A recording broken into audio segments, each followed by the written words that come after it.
글로벌 ES 시장은 올해 대비해서 2.4배 증가합니다.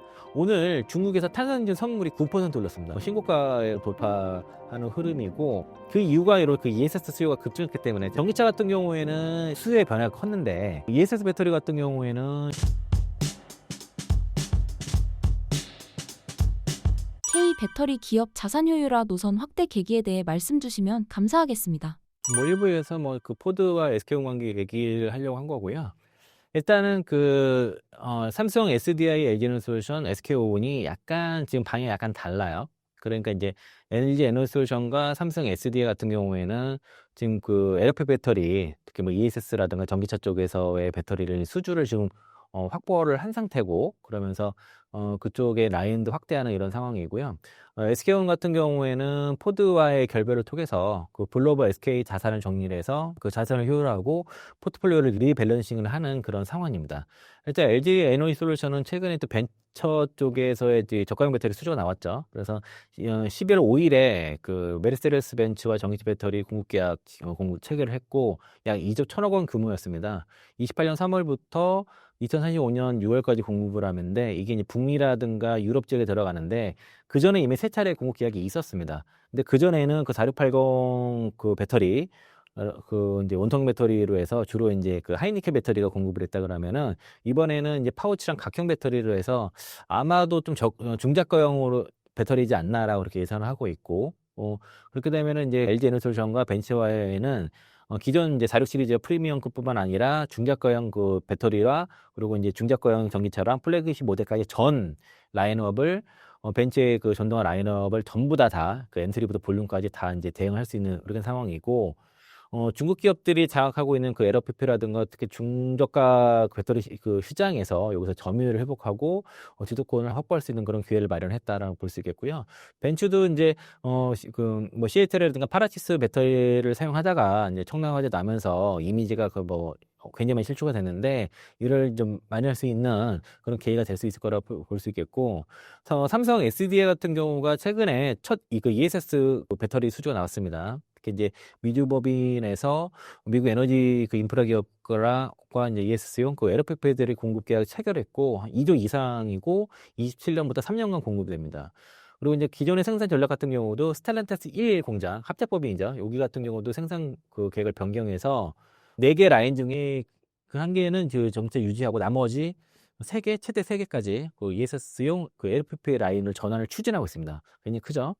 그러면서 이제 LFP 각형 배터리 생산을 위한 그 셀 대형화라든가 그 설계를 변경을 하는데, 보통 그 전기차 라인을 그 ESS 라인을 변경하는데 한 6개월에서 8개월 정도 걸립니다. 오래 걸리진 않아요. 거의 비슷한데 설비 공정만 조금 바꾸는 것이고, 스텔란티스가 워낙 판매가 부진하다 보니까 이게 불가피한 거로 보이고요. ESS 배터리를 생산을 하게 되면은 그만큼 AMPC가 많기 때문에 여기 영업 마진이 되게 높습니다. 그리고 기존의 셀과 팩 단위로만 판매했다 그러면 지금 완제품 단위로 판매하기 때문에 거의 이제 판가가 2배 이상 정도 올라가게 되고, 그 SI 그 시스템 통과까지 같이 하게 되면 거기에 유지보수까지도 누리게 되고, 그 완제품을 판매하기 때문에 그 안에 들어간 밸류 체인을 다 장악을 해서 부가가치를 더 높일 수가 있습니다. 그래서 그 ESS 배터리 같은 경우는 그 영업이 그 마진이 30% 이상이 나올 수가 있는 거고요. 테슬라라든가 테슬라 수주 대기 있죠. 그리고 넥스트라 에너지, DT 에너지, 그리고 유럽 고객사 등과도 좀 ESS 배터리 추가 수주 논의 중에 있고, 물량이 확대될 경우에는 GM과 합작 공장 인디애나주에 있는 라인도 일부 그 ESS용으로 활용 가능성이 있는 겁니다. 일부 관점에서는 LG 에너지솔루션과 삼성 SDI의 북미 전기차 공장이, 이게 이제 미국에서 북미 지역에서의 전기차 성장이 좀 둔화됐을 때 그게 사실 자투자산 아니냐 이런 우려가 있었는데, 그렇지 않다는 겁니다. 결국에는 공장도 세웠고, 필요하면 수요에 따라서 ESS로 전환이 가능하다는 거고요. 또 SK온 거를 다시 한번 말씀드리면은, 이제 그 글로벌 SK 그 포드와 합작 법인에 대해서도 정산 및 자산 분할에 합의가 됐고, 구조 개편을 통해서 이제 포드가 유상 감자 후에 자산 양수도 하는 방식입니다. SKO는 테네시 공장을 단독 운영하고, 그리고 포드는 켄터키 1, 2 공장을 운영하게 됩니다. 이렇게 분리가 되는 것이고요. 이유는 포드가 F150 라이트닝 단종을 발표를 했습니다. 검토가 아니라 단종 발표를 했고요. 판매가 급감했습니다, 사실. 근데 올해 9월까지는 판매가 잘 됐는데 10월 달에 오자마자 가라고 그냥 판매 급감을 했고, 그리고 전략을 수정해서 포드는 LFP랑 그 하이브리드 중심으로 가겠다는 겁니다. 그래서 이제 그 SK온 같은 경우에 이를 통해서 부채 비율이 3분기 만에 200%였는데 이를 개선하고 그 리밸런싱하는 효과가 있는 것이고요. 그리고 이제 중국 내 그 합작법인 EV 에너지도 지분도 이제 교환해가지고 전체적으로 이제 리밸런싱을 하는 상태고요. 요거 보면은 헝가리 그 코마롬 1, 2 공장도 아마 요것도 아마 전환이 될 것 같습니다. 그래서 노 공장 지분 매각하면서 지리차용 LFP 각종 배터리 생산 기술 전환 이것도 검토하고 있는데 요 표를 보시면은 그러니까 이제 블루오바 SK의 이게 지금 SK온 공장들이거든요. 여기 한국은 이제 서산 공장이 있고 그리고 유럽 쪽에 헝가리 코마롱 공장이 있고 이반차 공장이 있습니다. 여기는 다 그대로 가는 거고요. 그리고 북미 공장 US 쪽에서는 보면 저기 켄터키 넘버 1, 넘버 2로 되어 있지 않습니까? 각자 그 37기가랑 43기가와트시라서 이게 한 80기가와트시 되게 커요. 이거는 포드가 가져가는 겁니다. 그리고 그 옆에 이제 테네시 공장 45기가와트시 같은 경우도 이제 지분이 50%, 100%로 요게 이제 막고양이 되는 거고 중국 같은 경우에는 후이저 공장 같은 경우에는 이제 정리를 한 거고요. 대신 이제 옌청 공장을 이제 100% 요원회를 지분 조정을 한 상태인데 그 SK온은 결과적으로는 그 테네시 공장을 단독 공장하면서 이를 이제 내년 3분기에 가동 예정이고 그 포드는 켄터키 공장 1, 2 공장을 이제 가져오면서 SK온 장부에서 아예 제외가 되는 이런 식의 구조 개편이 되는 겁니다. 그래서 이제 앞으로 어떤 변화가 있을지에 대해서 좀 더 자세히 살펴보면은, 그러니까 4년 만에 이제 지분 50대 50을 이런 공동 그 경을 깨고선 각자 운영 체제로 가는 건데, 일단은 요거는 한 내년 1분기 말에 마무리될 것 같습니다. 관계 당국이 승인을 해야 되는 것이고, 그리고 그 IRA법 환경 변화에 따라서 전기차 수요 둔화에 대응하고자 하는 거고, 그리고 포드가 전기차를 하기 싫었던 것 같아요. 그동안의 행적들을 보면은. 그리고 배터리 기술에 대해 내재에 대한 의지가 상당히 강한 상황이고요. 특히 이제 그 CATL의 기술 라이센싱에서 자체적으로 LFP 배터리를 생산하는 의지가 포드가 상당히 강합니다. 그쪽으로 가고 싶어요. 그리고 SK온 같은 경우도 이렇게 그 지분 정리가 된다 그러면은 대규모 투자에 따른 재무적 그 유연성을 확보할 수가 있는 거죠. 그러니까 기존에는 포드 고객 외에는 받을 수 없었던 공장을 다른 고객도 받을 수 있고 또 전기차 라인을 ESS로 얼마든지 전환할 수 있게 되는 거고요. 그래서 이제 그 SK온 입장에서는 테네시 공장 단독 활용하면서 다양한 고객사들의 수주를 대응할 수가 있으면서 또 이제 가장 취약했던 북미 ESS 시장 그 사업에 대해서 가속화라는 수익성을 개선을 취재할 수 있다는 거죠. 그러니까 ESS 배터리 쪽은 마진이 워낙 좋기 때문에 이런 부분들이 중요하고 또 이제 공동 투자에 대한 부담도 완화되면서 재무 구조도 상당히 개선이 됩니다. 대략 부채가 한 6조에서 7조 정도 줄어드는 그런 효과가 있고요. 그리고 포드 같은 경우도 저가 전기차라든가 LFP 배터리를 탑재할 수 있는 그런 전기차들을 만들어내고 전략적 유연성이 생기면서 그리고 내연기관차를 더 늘리고 싶어 했거든요. 그 수용들을. 그래서 내연기관 포트폴리오 편에 맞춰서 공장도 직접 하는 게 더 유리하다. 서로 간에 이해 타산이 맞는 그런 결정이라고 볼 수 있겠고 또 이제 이러면서 단독 공장이라서 포드도 가니까 의사결정을 빨리 할 수 있다는 그런 거 되겠습니다. 그래서 앞으로 그러면 이 배터리 업계와 엔솔, 삼성 SDI 같은 경우도 이 조인트 벤처 모델이 아마도 좀 여러 방면으로 좀 분화될 가능성이 높아져요. 그러니까 앞으로 이제 그 배터리 업계라든 경쟁사 특히 LG에너지솔루션과 삼성 SDI의 영향을 그 예상해 보면 이게 조인트 벤처 모델의 새로운 표준들이 나올 것 같습니다. 향후에 그 글로벌 고위의 배터리사의 파트너십은 기술 자본 운영 면에서 좀 더 이렇게 딱 5대5 딱 그런 게 아니라 여러 그 형태로 좀 변화할 가능성이 있고 지금은 최근에는 이제 그 어떤 식으로 되면은 땅과 부지를 안성차 업체에서 되고요. 그 안에 들어가는 장비만 세팅하는 형태로 조인트 벤처를 많이 갔었는데 이것도 좀 많이 세분화가 될 것 같아요. 그리고 SK온이 어쨌든 테네시 공장을 활용해서 ESS 시장에 진입을 하기 때문에 여기에 대한 경쟁은 심화가 되겠지만 여전히 SK온이 들어온다 하더라도 북미 지역에서의 그 비중국산 ESS 배터리는 여전히 쇼테지 상황이고 이게 2030년까지 이어질 것으로는 여전히 분명해 보입니다. 그리고 포드와의 배터리 동맹 결성이 약화가 됐고 또 포드가 엔솔이라든가 다른 업체들로 공급선을 다변화할 수 있기 때문에 경쟁사 입장에서도 포드를 좀 일부 잡을 수 있다는 이유는 될 것인데 사실 근데 포드가 전기차를 잘 파는 건 아니라서 이게 크진 않을 것 같고요. 그리고 이제 그 삼성증권 조현일 연구원 같은 경우에도 미국의 전기차 정책 변화 그리고 포드의 판매 부진 그 SK온의 그 재무 상황을 조사 고려 시에는 중장기적 관점에서는 긍정적인 이벤트를 본다. 사실 저도 이제 SK온과 포드와의 결별을 한 거에 대해서 이게 뭐 주가를 급등할 만 그런 요인을 보지는 않고 있지만은 적어도 SK온의 재무가 개선이 되고 또 가동률 부진에 대한 부담도 줄어드는 이유이라서 하방을 제한하는 이슈 정도로 그렇게 판단하고 있습니다. KB증권에서도 그 SK온과 포드와의 결별에 대해서 부정과 긍정 사이라는 이런 코멘트를 했고요. 뭐 그 큰 타이틀만 읽게 되면은 포드의 독점적 메인 공급자 지위를 잃는 점은 아쉽다.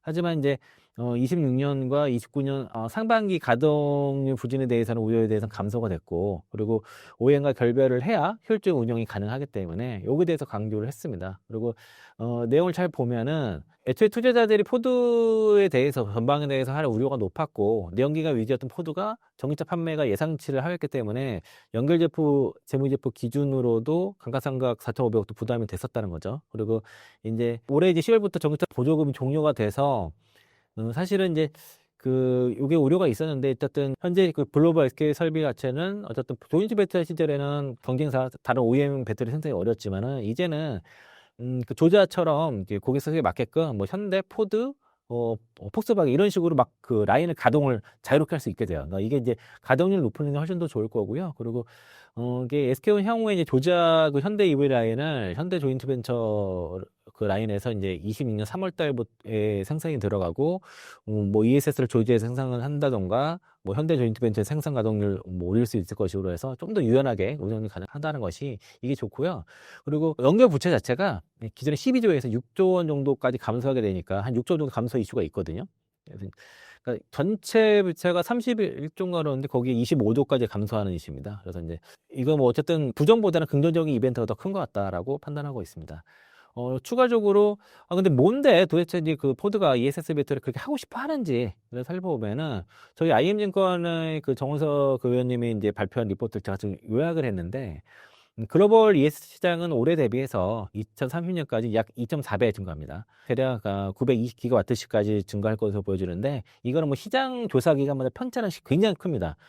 다만 이제 신재생 에너지 보급이 확산되고, 그리고 AI 데이터 센터 전력 수요가 급증하면서 이 성장을 견인하게 되고요. 중국과 북미 지역을 중심으로 해서 대규모 프로젝트 연이어 지금 추진되면서 전 세계 설치량이 확대를 주도하고 있습니다. 특히 이제 전력망이라든가 이런 부분에서 전체 시장의 80%를 차지하고서 압도적 비중을 보여주는데, 오늘 중국에서 탄산인증 선물이 9% 올랐습니다. 상한가 부분까지 갔어요.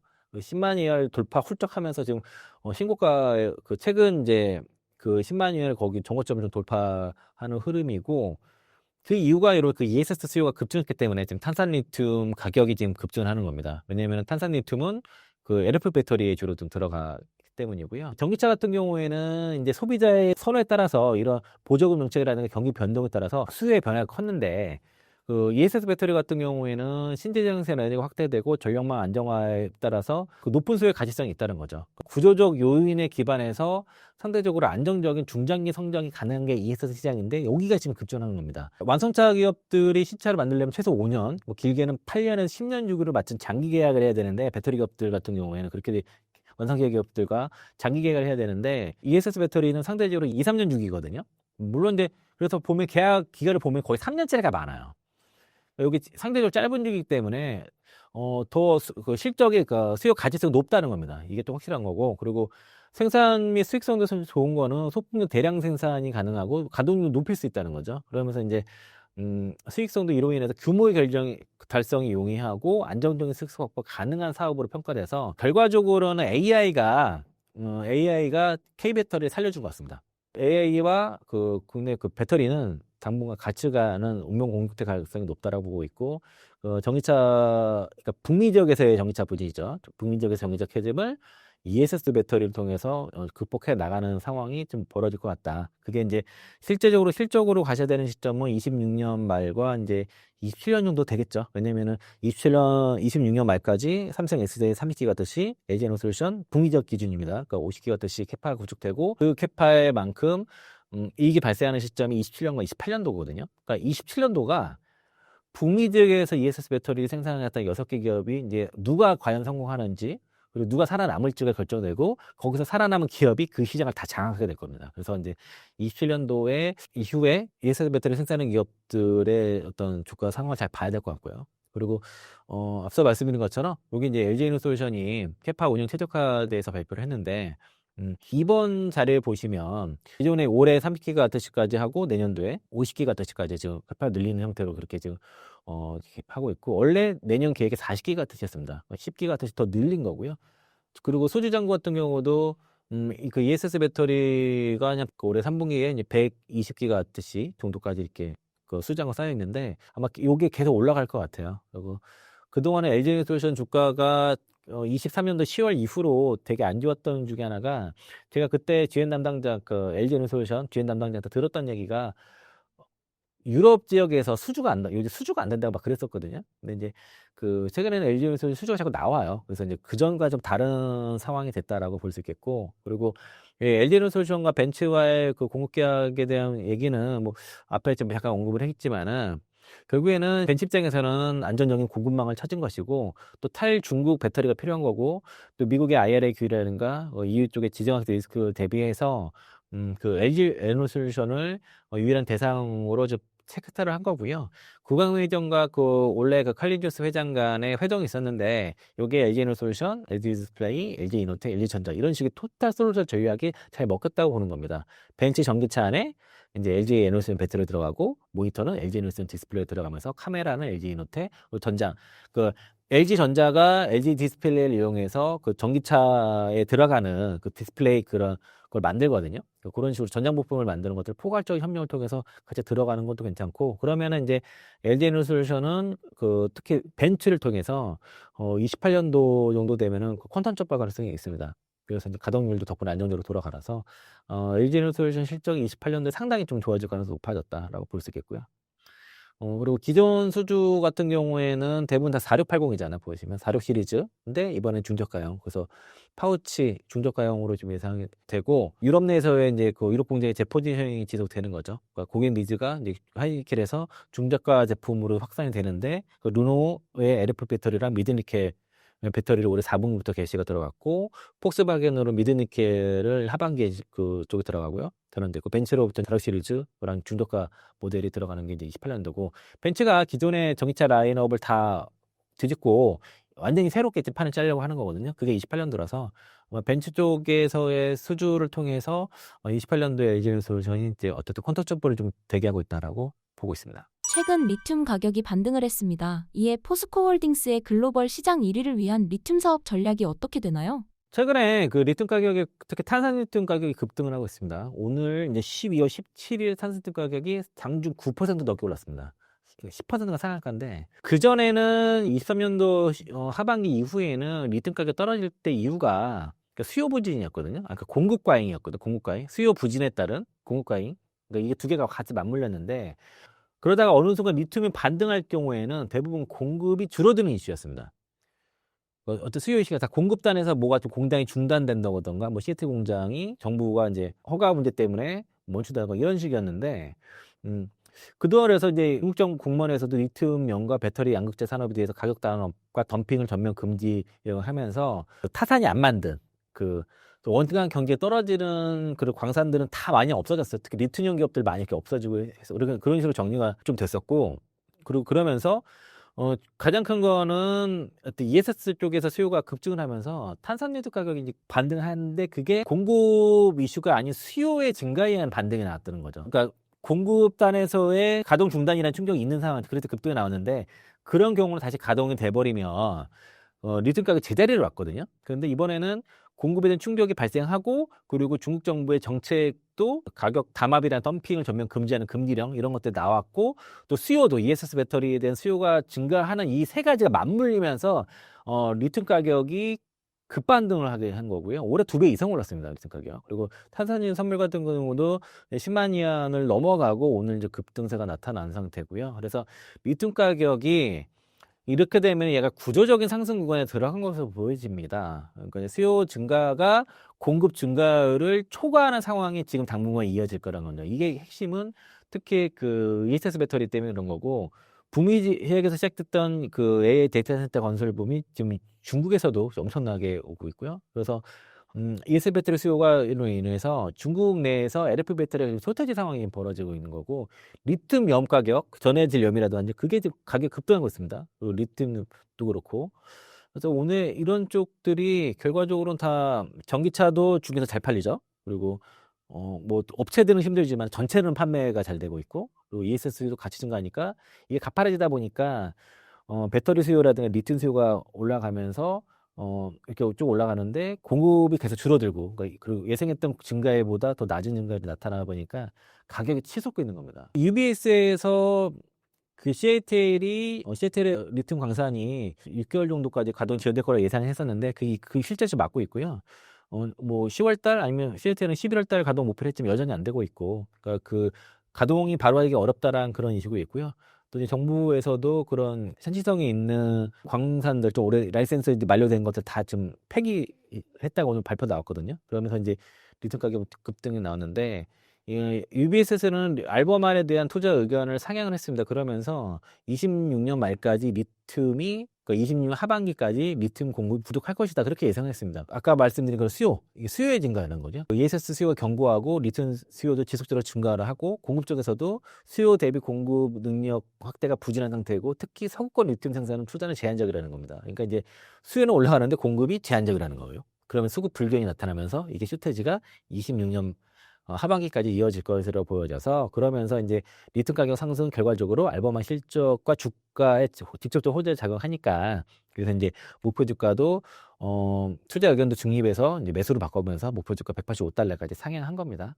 73% 목표가 상향했고요. 이런 배경을 보면은 우리가 그러면은 국내에서 리튬 관련 종목으로 많이 그 주가가 올라갔던 게 에코프로랑 포스코홀딩스였는데, 포스코홀딩스에서 리튬 사업에 대한 기대가 많거든요. 에코프로는 최근에 리튬이 아니라 인도네시아 니켈 프로젝트에 대한 거기에 투자 이익이 27년도에 그 정도 되면은 5천억 정도 나올 수 있다. 최소 4,800억 이상 나올 수 있다. 이 기대감 때문에 주가 급등했던 것인데, 포스코홀딩스는 올라가지 못했습니다. 그래서 이제 포스코홀딩스 최근에 탐방 내용이라든가 리포트라든가 뉴스를 봤을 때는 올해 이제 드디어 바닥을 잡고 내년부터는 주가 좀 회사 실적과 주가가 좀 본격적으로 상승할 수 있는 상황이 된 것으로 판단을 하고 있고요. 그런 이유에 대해서 좀 설명 좀 드리겠습니다. 최근에 포스코홀딩스가 이제 아르헨티나 그 염호 리튬과 이제 북미 그 캐나다 그 광산 리튬을 인수를 했는데, 최근에 그 아르헨티나 염호 리튬에 대해서 인수가 확정이 됐습니다. 그래서 이제 세전 6,500만 달러 현금과, 그리고 이제 여러 가지 크로징 비용들을 포함해서 이제 인수가 확정이 됐고, 아르헨티나 그 살타는 핵심 리튬 그 자산을 확보를 한 겁니다. 그러면서 남미 공방이 강화되는 것인데, 어쨌든 그 아르헨티나 살타나 소재에 있는 염호 리튬 광산을 포스코홀딩스가 이제 지분 100%를 보유하게 되는 거고요. 향후 절차들이 있습니다. 그래서 대략 내년 3월 정도면은 거래 종료될 것으로 예상하고 있고, 그리고 이를 통해서 이제 포스코홀딩스가 6,500만 달러 투입해가지고 리슨사우스 자회사 했고, 이게 기존의 옴브레 브레또 인근에 있거든요. 거기에 같이 이제 거의 이제 가까워요. 이런 이벤트가 포스코홀딩스가 이제 굉장히 잘하고 있다는 거죠. 거기에 대해서 자세히 설명을 드리면, 그러니까 지금 그 포스코홀딩스가 글로벌 리튬 자원 확보 전략 및 전망들을 잘 보면은 굉장히 리튬이 쌀 때 리튬 광산이라든가 염호를 막 인수를 하고 있거든요.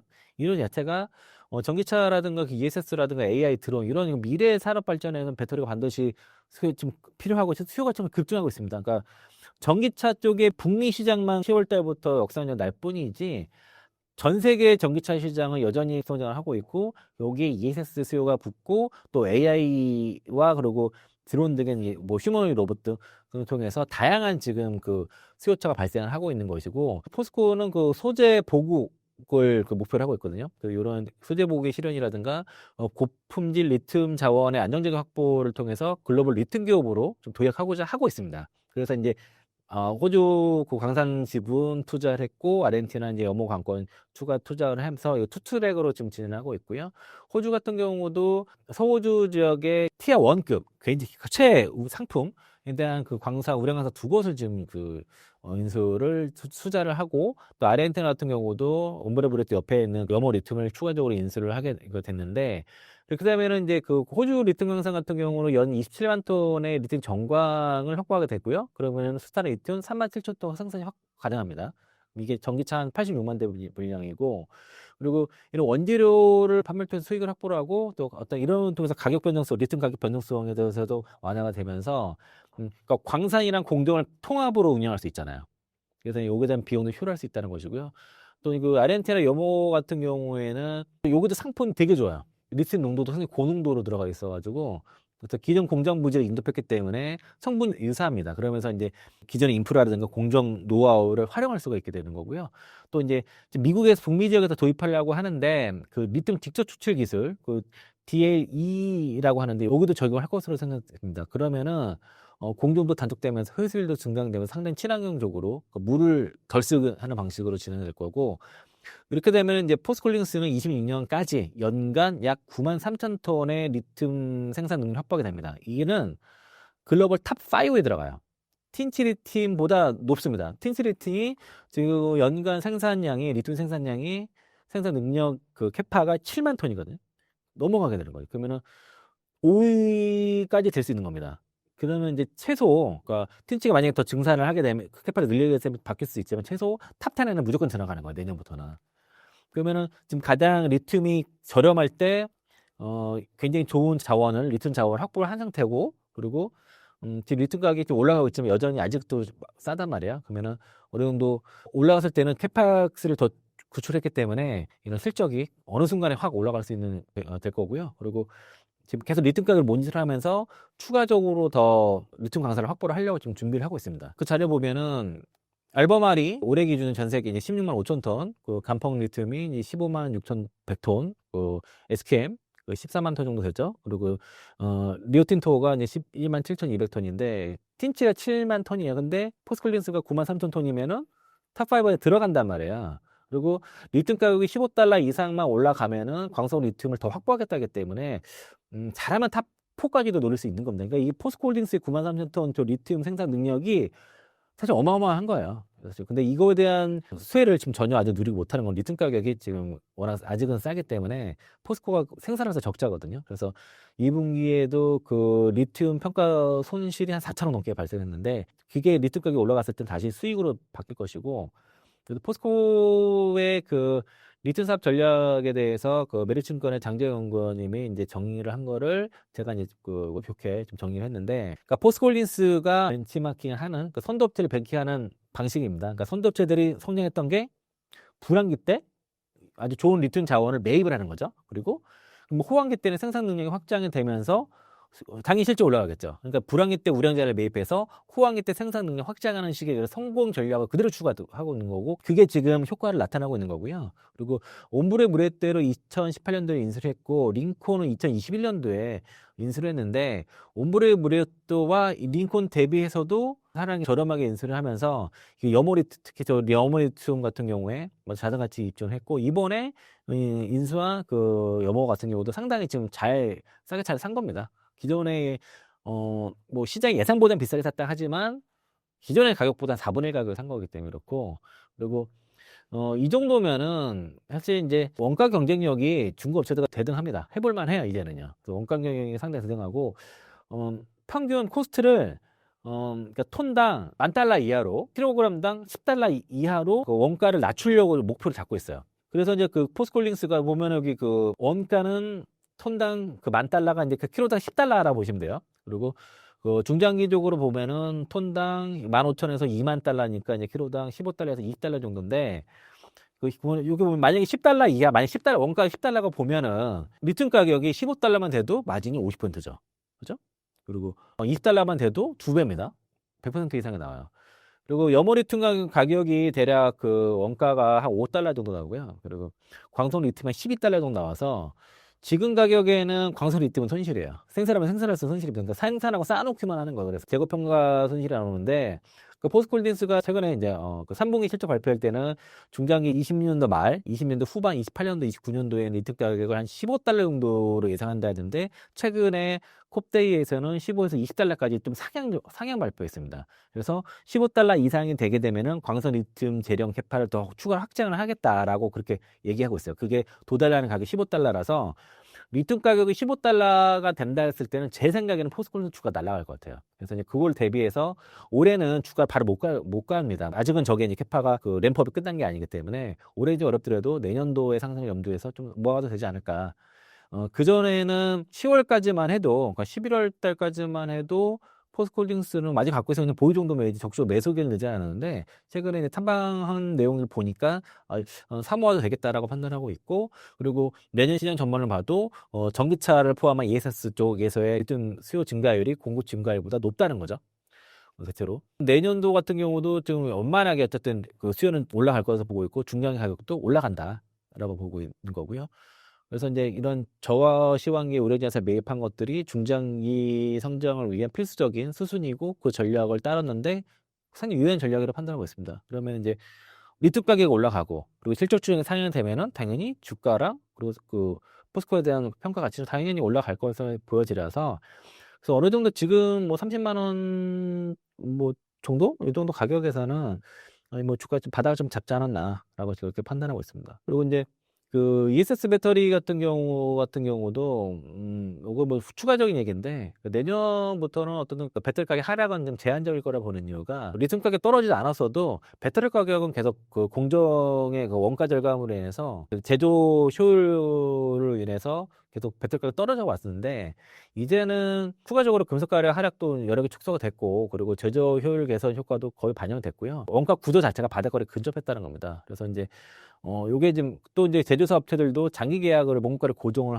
하는 이런 해팅 전략을 통해서 상당한 변동성을 흡수한 상태고 또 ESS라든가 전기차 쪽도 상대적으로 최근에는 계속 이제 가격이 떨어졌었는데 이제는 추가적으로 하락은 좀 상당히 제한된 것 같다. 그래서 이제 그동안은 ESS 배터리 가격도 경쟁으로 인해서 폭락을 했으나 지금은 이제 수요가 많이 급하게 올라다 보니까 오히려 공급 부족으로 해서 올해 가격을 지금 중급체들도 막 인상을 통보를 한 상태고 이로 인해서 이제 원가 자체도 더 이상 내려가기 어려운 상태까지 와서 막 혹 떨어지더라도 한 마이너스 3% 정도 더 떨어지는 없다로 보고 있는데 뭐 지금 어쨌든 배터리 가격 추가적으로 하락이 나오지 않는다 그러면은 관련 산업도 주가가 뭐 더 추가적인 하락을 염려하지 않아도 될 것 같다라고 보고 있습니다. 신사임당 구독자분들께 한마디 부탁드립니다. 12월 그 선물세 동시 만기를 지나서 그 만기 때 보면은 외국인들이 한 선물을 3조 정도 매도를 했는데 대략 롤오버를 한 것으로 보여집니다. 그러면은 대략 1조 5천에서 2조 정도 선물 매도를 롤오버를 했을 겁니다. 대략 한 60에서 70% 정도 비중으로 롤오버를 하게 되는데 그러면 외국인들이 누적으로 선물을 한 2조 이상 사지 않는 이상은 약간 시장을 보수적으로 보는 겁니다. 그래서 계속 이제 오늘도 보면은 자꾸 중간에 좀 늘리는 이유가 여전히 이제 그 롤오버 한 것들은 손실이거든요. 그게. 그 지난달에 선물에서만 2천억 선물 옵션 합산으로 2천억 이상 손실을 보고 롤오버를 한 상태에서 일부 손실을 확정짓고 대규모 롤오버를 했거든요. 여전히 시장 누르려 할 가능성이 좀 있습니다. 그리고 이번 주에 이제 BOJ 금리 인상 부분이라든가 그리고 이제 이런 것들도 이벤트 좀 지나야 될 것 같고 그리고 그런 차원에서는 이제 좀 시간 눌릴 수는 있겠지만은 오늘도 보면은 그런 상황에서 반도체 비중을 줄이기에는 리스크가 생기기 때문에 그래서 시장을 늘리더라도 삼성전자, SK하이닉스 이런 쪽으로 수급이 쏠릴 가능성이 있을 것 같아요. 이게 내년도의 그 실적 전망이라든가 그 코스피에서 삼성전자나 SK하이닉스가 실적 영업이익을 차지한 비중과 증가율의 비중 봤을 때는 이 포트에 같이 넣어야 될 것 같고 넣지 않으면 시장세를 못 따라갈 수도 있다. 잘못하면 그런 관점이라서 그래서 최근에 2차전 투자하신 분들 중에서도 2차전이 좀 워낙 좋아하다 보니까 반도체 종목을 안 좋게 보시는 경우도 있어요. 근데 그렇게 보면 안 될 것 같고요. AI 데이터 센터 수요 증가에 따라서 ES 배터리 수요가 올라가면서 급증하면서 배터리도 같이 지금 모멘텀이 생긴 거라서 같이 간다고 봐야 되는데 근데 그 실적 증가율은 월등히 반도체가 높기 때문에 거기를 안 보고 가기엔 좀 쉽지 않을 것 같다는 거죠. 그래서 2차전지 종목들만 주식시장에 있는 게 아니기 때문에 아까 말씀드린 뭐 2차전지, 바이오, 반도체, 로봇 쪽에서의 이제 주로 직접적인 로봇 종목보다는 현대차 그룹이 더 괜찮을 것 같다. 뭐 그런 식의 포트폴리오를 좀 구성을 하시고 그리고 내가 앞서 말씀드린 것처럼 내년도부터의 그 메모리 3년 슈퍼사이클을 감안했을 때는 반도체 포트가 반드시 있는 게 좋을 것 같다. 그래서 이제 무리하게 뭐 소부장이라든가 특히 뭐 미국에 있는 반도체 주식을 투자할 게 아니고요. 이번 반도체 사이클의 클라이막스는 삼성전자와 SK 하이닉스입니다. 그래서 국내 반도체에 투자하십시오. 그 미국 반도체에 투자하지 마시고 그 밸류 비싸잖아요. 근데 지금의 삼성전자나 SK 하이닉스 이곳에서 올라가도 밸류에이션 논란이 없어요. 그렇기 때문에 삼성전자, SK 하이닉스에 투자를 하시는 게 맞다라고 좀 그렇게 판단하고 있어서 이쪽에 막 올해나 이런 얘기가 아니라 말씀드린 섹터 굳이 약자로 하면은 이게 반바지로거든요. 반바지로 갈아입자라는 그런 관점이 반도체, 바이오, 2차전지, 로봇 이렇게 해서 반바지로 갈아입으시면 좋을 것 같습니다.